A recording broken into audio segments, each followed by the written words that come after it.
In my bowl I have 1 cup of whole wheat flour, 1 cup of desiccated coconut, and 1 cup of sugar. I'm going to mix all these together. And I have cut up about 1/2 cup of maraschino cherries. I'm going to add those, mix those up. And I'm also going to add 1 tablespoon of cooking oil.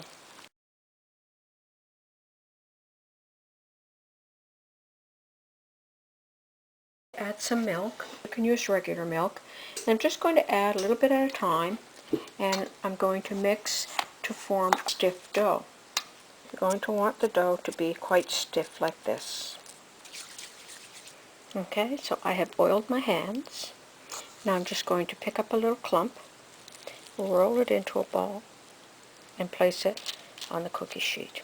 You can either grease your cookie sheet or put a sheet of waxed paper on.